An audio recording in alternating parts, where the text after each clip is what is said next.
तैयारी भी करते रहना। डॉक्यूमेंट में क्या क्या लगेगा जो जरूरी था मैंने आपको वही बताया फिजिकल के टाइम पे, वरना ये नहीं ले जाइएगा तो आपको वहां से बाहर किया जाएगा सीधे तौर पे। राम राम नमस्कार सभी साथियों को, कैसे हैं आप सभी लोग। आशा करते हैं कि आप सभी लोग अच्छे होंगे। साथियों, अगर आप लोगों ने भी BSF head constable ministerial and ASI 2024 वाला भर्ती का जो है ऑनलाइन आवेदन फॉर्म भरा है, तो आप सभी लोगों के लिए मैं आज फिजिकल से लेकर के कुछ महत्वपूर्ण डॉक्यूमेंट लेकर के आया हूं, जो कि आपका फिजिकल के टाइम पे वहां पे चेक किया जाएगा। अगर ये सभी डॉक्यूमेंट आपका नहीं वहां पे मौजूद होता है तो आपको वहां से बाहर निकाल दिया जाएगा, ठीक है। तो वो कौन कौन से महत्वपूर्ण डॉक्यूमेंट है और फिजिकल के बारे में भी हम बात करने वाले हैं, मतलब इसके बारे में संपूर्ण जानकारी आज के इस वीडियो में आपको मिलेगा। तो चलिए हम वीडियो को शुरुआत करते हैं। वीडियो अच्छा लगेगा तो लाइक कर दीजिएगा, चैनल पर तो सब्सक्राइब करके बेल आइकन ऑन कर लीजिएगा, ताकि सभी जानकारी आपको मिलता रहे हमारे चैनल के माध्यम से।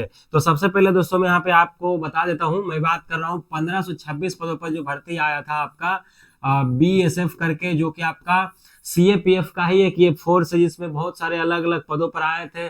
सभी इसमें फोर्सेस आते हैं, सीएपीएफ, बीएसएफ था, सीएसएफ था, आईटीबीपी था, इन सभी में जो एचसीएम और एएसआई के पद थे आपके, ठीक है।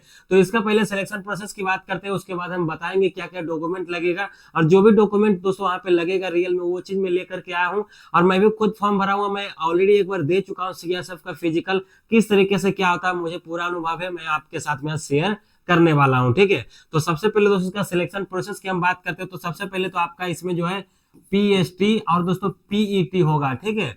पीईटी मतलब पीएसटी मतलब फिजिकल स्टैंडर्ड टेस्ट, और पीईटी मतलब फिजिकल इफिशियंसी टेस्ट। इसमें आपका दौड़ रनिंग वगैरह होगा, और इसमें आपका जो हाइट वेट ये सब जो है चेस्ट वगैरह मापा जाता है, ठीक है। ये दोस्तों आपका हो गया पहला स्टेज, ठीक है। दूसरा की दोस्तों अगर हम बात करते हैं तो उसके बाद दोस्तों आपका सीबीटी मतलब दोस्तों आपका एग्जाम होगा। और तीसरा की बात करते हैं तो अगर आप लोगों ने टाइपिंग वाला पोस्ट के लिए भरा होगा तो आपका स्किल टेस्ट होगा, ठीक है। स्किल टेस्ट इसमें होगा, और उसके बाद दोस्तों आपका डीवी हो जाएगा। ये दोनों यानी मतलब 3 स्टेज में आपका ये भर्ती कंप्लीट होगा, ठीक है। आप लोग समझ गए।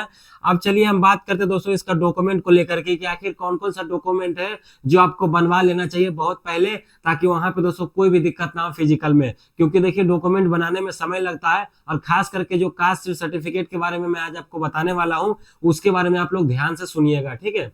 तो सबसे पहला जो यहाँ पे डॉक्यूमेंट है आईडी प्रूफ। अब इसमें दोस्तों देखिए एक आपको जो है ना आधार कार्ड या पैन कार्ड या वोटर आईडी कार्ड या ड्राइविंग लाइसेंस कुछ भी आपको दोस्तों ले जाना होगा, जो कि आपका बिल्कुल सही होता है। वहां पे दोस्तों स्कैन करते हैं वो लोग, ठीक है। ये बात आप लोग ध्यान दीजिएगा। उसके बाद दोस्तों मैट्रिक का जो है सर्टिफिकेट, क्योंकि ये जो भर्ती है 12th लेवल पे था दोस्तों, ठीक है।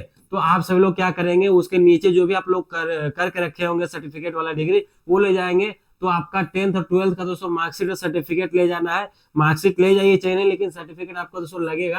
और जिनको अगर सर्टिफिकेट अभी नहीं मिला होगा, जो इस बार ही पास किए होंगे 24 में, तो वो लोग मार्कशीट भी ले जा सकते हैं, ठीक है। उसमें कोई दिक्कत नहीं है। कोई भी आपका एक मैच करना चाहिए जो आप ऑनलाइन फॉर्म भरते टाइम डाले होंगे, ठीक है। अगर आप लोगों ने मार्कशीट नंबर डाला होगा तो मार्कशीट तो लेकर के जाना ही जाना है, और एक्स्ट्रा में सर्टिफिकेट ले जा सकते हैं, ऐसा कोई कंपलसरी नहीं है। जो लोग सर्टिफिकेट का नंबर डाले ऑनलाइन करते टाइम तो दोस्तों उसके बारे में तो फिर उनको वो भी ले जाना होगा, ठीक है। तो ये बात आप लोग ध्यान दीजिएगा, और मैं बोलूंगा आप लोग दोनों ले जाइएगा, ठीक है। अगर जो लोग ग्रेजुएशन किए होंगे उसमें ऐड किए होंगे तो वो लोग ले जा सकते हैं, वरना कोई जरूरी नहीं है, ठीक है। उसके बाद डोमिसाइल सर्टिफिकेट मतलब निवास प्रमाण पत्र, मूल निवास प्रमाण पत्र। इसे बहुत सारे अलग अलग राज्यों में पीआरसी के नाम से भी जाना जाता है, परमानेंट रेसिडेंस यहाँ पे, ठीक है। तो ये भी आपको ले जाना होगा। और ये दोस्तों आप लोग ध्यान दीजिएगा, ये जो आपका है डोमिसाइल और कास्ट सर्टिफिकेट, ये दोनों दोस्तों आपका होना चाहिए एसडीओ लेवल का। सबसे पहले तो अगर हम बात करें तो एसडीओ लेवल का ही होना चाहिए, ठीक है। और अगर दोस्तों हम कास्ट सर्टिफिकेट की बात करें ना, देखिए पहला नंबर हम डोमिसाइल के बारे में बताते हैं, फिर कास्ट के बारे में डिटेल में हम बताएंगे। तो आपका जो डोमिसाइल सर्टिफिकेट है ये आप तो आपका राज्य का ही रहेगा, लेकिन दोस्तों ये जो है आपके तहसीलदार रैंक आरओ रैंक का यहाँ पे नहीं चलेगा, ठीक है। ये कम से कम दोस्तों आपका एसडीओ लेवल का यानी कि एसडीएम लेवल का होना चाहिए, अनुमंडल पदाधिकारी वाला, ठीक है। ये नहीं कि राजस्व पदाधिकारी रहे या तहसीलदार लिखा हुआ रहे, तो वो दोस्तों वहां पे नहीं, वहां पे मान्य होता है। मैं खुद दे चुका हूं, मुझे पता है, ठीक है। तो इसका वहां पे मान्य नहीं होगा। आरओ या तो जो भी जिला लेवल का होता है तहसीलदार, उनका यहाँ पे नहीं चलेगा। या तो आप एसडीएम का ले जाइए, या तो आप जिला पदाधिकारी यानी कि डीएम वाला ले जाइए। यही आपको दोनों में से कोई भी एक ले जाना है। उसके बाद आता है दोस्तों कास्ट सर्टिफिकेट मतलब जाति प्रमाण पत्र। तो जितने भी हमारे साथी ओबीसी, एससी, एसटी और ईडब्ल्यूएस वाले छात्र होंगे, तो उन सभी को जो है आपका ले जाना पड़ेगा क्या चीज, तो ओबीसी सर्टिफिकेट। और जो एससी एसटी से होंगे तो वो अपना ले जाएंगे, ठीक है। तो ये जो दोस्तों आपका होना चाहिए ना, ये सेंट्रल लेवल का बना होना चाहिए, ठीक है। सेंट्रल लेवल बोले तो भारत सरकार वाला बना होना चाहिए। अभी मैं आगे आपको दिखाऊंगा कि वो कैसा दिखता है भारत सरकार वाला। एक तो बनता है ऑनलाइन मोड से, ठीक है, ऑनलाइन मोड से, और एक बनता है दोस्तों ऑफलाइन मोड से। तो ऑफलाइन वाला ले जाना है कि ऑनलाइन वाला, ये भी मैं अभी आपको बताऊंगा जब वो आगे सर्टिफिकेट दिखाऊंगा तो, ठीक है। तो आपके सर्टिफिकेट में इतना ध्यान रखिएगा ना, जो जाति प्रमाण पत्र होगा उसमें गवर्नमेंट ऑफ इंडिया लिखा हुआ होना चाहिए, या तो हिंदी में रहेगा तो भारत सरकार के परियोजनार्थ में, ठीक है। बिहार सरकार या कोई भी स्टेट का नाम उसमें नहीं होना चाहिए, वरना वहां पे मान्य नहीं होगा और आपको वहां से निकाल दिया जाएगा भर्ती से, ठीक है। फिजिकल के टाइम पे एक बात ये आप सब लोग इसको ध्यान में रखिएगा, बहुत जरूरी है। सबसे ज्यादा ये इसी में लड़के जो है ना छटते हैं, जो भी कैंडिडेट हो गए, ठीक है, ये बात आप लोग ध्यान दीजिएगा। सॉरी, इसमें नहीं, ये कास्ट सर्टिफिकेट में, ठीक है। चलिए आगे दोस्तों बात करते हैं। तो आपको दोस्तों फोटो ले जाना है पासपोर्ट साइज दो के दोस्तों, आपको कम से कम 10, क्योंकि आप लोग वहां पर जाइएगा फिजिकल देने के लिए ना, तो वहां पे 2-3 तरीके के आपसे फॉर्म भरवाए जाते हैं, और वहां पे हर एक फॉर्म में कम से कम तो 1 या 2 फोटो दोस्तों आपको चिपकाना ही पड़ेगा, ठीक है। तो 10 महीने लिखा है, मिनिमम आप लोग 20 भी ले जाइएगा, हो सकता है इधर उधर हो जाए फोटो, तो ज्यादा रखिएगा तो आप लोगों के लिए बेटर होगा, ठीक है। बाकी एक दोस्तों अगला है एफिडेविट। तो एफिडेविट ये किसके लिए है? तो अगर आप लोगों ने ऑनलाइन फॉर्म भरते टाइम कोई बाई मिस्टेक कर दिया हो, कुछ भी नाम वगैरह जो आपका मिसमैच हो गया हो, तो वो उसका सुधार करवाने के लिए आपको एफिडेविट ले जाना होगा। बाकी जो ऑलरेडी गवर्नमेंट एम्प्लॉय है उनके लिए एनओसी जो है ले जाना होगा, ठीक है। और ये बात आप लोग ध्यान रखिएगा कि आपका जो 10th और 12th में जो भी मार्कशीट आप लोग ले जाइएगा, अपना जो है योग्यता प्रमाण पत्र, उसमें आपका डेट ऑफ बर्थ और आपका जो आईडी प्रूफ है ये दोनों बिल्कुल सेम होना चाहिए, और जो आपने ऑनलाइन में डाला है जितना भी डेट ऑफ बर्थ है वो मैच करना चाहिए, तभी वहां पे दोस्तों आपको एंट्री देगा, वरना आपको नहीं वहां पे बाहर निकाल दिया जाएगा, ठीक है। तो चलिए, ये तो मैंने डॉक्यूमेंट के बारे में बता दिया। अब मैं आपको दिखाता हूँ कि कास्ट सर्टिफिकेट एक्चुअल में आपको कौन सा वाला जो है ले करके वहां पर जाना है, ठीक है।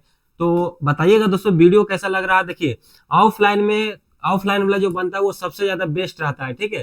तो वो आपको कब ले जाना है तो मैं आपको अभी ये भी बताऊंगा, ठीक है।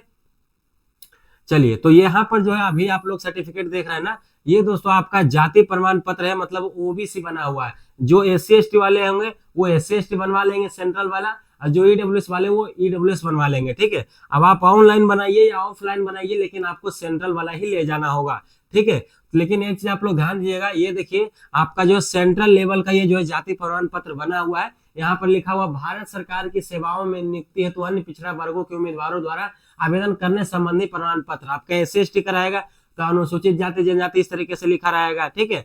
और देखिए ये ऑनलाइन वाला है, तो ये दोस्तों आपको ले जाना हो बना करके, क्योंकि मेन रूप से जो आपका DV होगा वो होगा आपका एग्जाम के बाद, तो उस टाइम पे आपको ऑफलाइन वाला बना करके ले जाना होगा, ठीक है। और ऑफलाइन वाला जो DV ऑफलाइन वाला जो होता है कास्ट सर्टिफिकेट, वो इस तरीके से कुछ फॉर्मेट बना हुआ होता है, और उसमें यही सब जो ये सब कुछ लिखा हुआ है ना, वो इसमें भी लिखा हुआ रहेगा। बस उसमें दोस्तों यहाँ पे ऑफलाइन एक सर्टिफिकेट रहता है, एक मान के चलिए फॉर्म रहता है, उसमें आपका जिला लेवल का, अंचल का और अनुमंडल का तीनों का सिग्नेचर और मुहर उसमें रहता है, और यही वाला चीज जो उतार देते हैं इसमें ऑफलाइन में जो रहता है फॉर्मेट, और वही आपका साइन वगैरह करके दे देंगे आपका जिला से, तो आपका हो गया ऑफलाइन वाला, ठीक है। और ये डिजिटली रूप से बन करके आता है ऑनलाइन वाला। तो ये दोनों में से आप कोई भी ले जा सकते हैं, फिजिकल के टाइम पे कोई दिक्कत नहीं होने वाला है, लेकिन जब आपका DV होगा, जब सारा कुछ आप पास कर लेंगे, तब आपको ऑफलाइन वाला ही ले जाना होगा, ठीक है। और एक बात आप लोग ध्यान रखिएगा, ये भी बनता है 3 लेवल पे, जैसे कि आय हो गया, जाति निवास प्रमाण पत्र हो गया, उसके बाद या फिर NCL हो गया, OBC।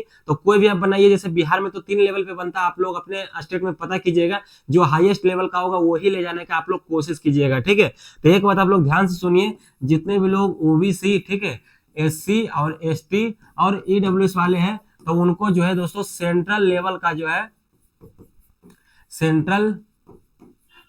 जो है अपना कास्ट सर्टिफिकेट बनवा लेना है, वो भी दोस्तों आपका जो है अपर लेवल का, ठीक है।